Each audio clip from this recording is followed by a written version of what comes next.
because of the drought, this is now the reality of the meaning of famine.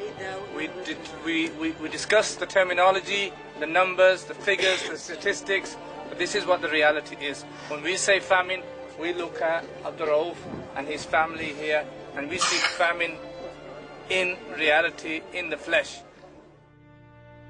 The situation is very, very desperate for them to have traveled 320 kilometers across the arid desert in the heat, leaving everything that they know. Must have been sheer desperation to have made that arduous journey.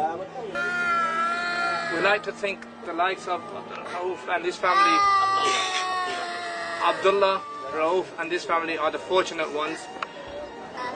It's difficult to say that I'm looking at a fortunate family. God knows what's left behind. God knows. They call it the roads of death. They call it the valleys of death. They call it the entire desert of death. And you can see what it means.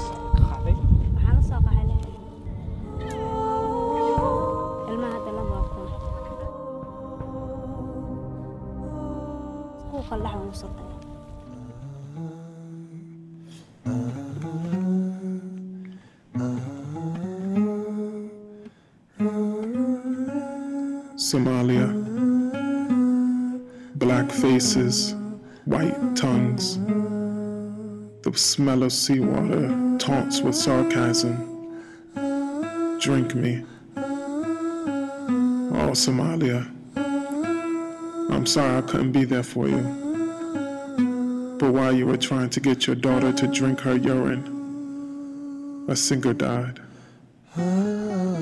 While your children were falling from the tree of life, scattered bushels of rotten fruit. Some whiter children were shot. Oh, Somalia. Only if your beautiful wasn't so black. Only if you were Gaza or Libya or Bahrain or Egypt or Norway or England or America or the moon, I would mention you in a poem. Only if you had oil or poppy or timber or rubber or white people, I would mention you in my prayers. Oh, Somalia. Only if your beautiful wasn't so black. The world has grown accustomed to watching you die. Since I was a child, Somalia, synonymous with suffering. In fact, African meant adversity. An African struggling was like a fish swimming or a dog barking. Somalia meant starvation.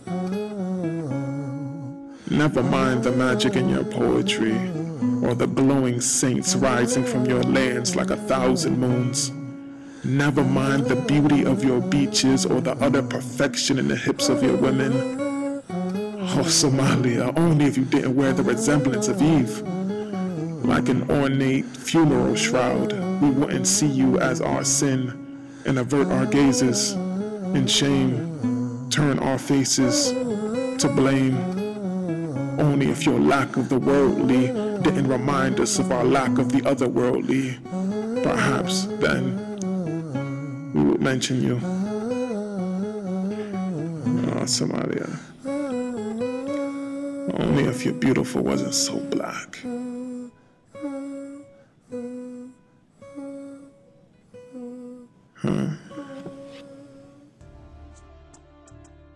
Abdullah does not look like a 13-year-old boy.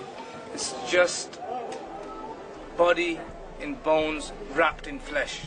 There is no meat, there's complete deficiency. It doesn't look like this child is alive. If his eyes weren't moving and his mouth wasn't moving, you wouldn't think he was alive. But these bones, there's nothing there. You feel that they're going to break, and that this is a lifeless body and needs to be, he needs immediate attention. He needs immediate attention.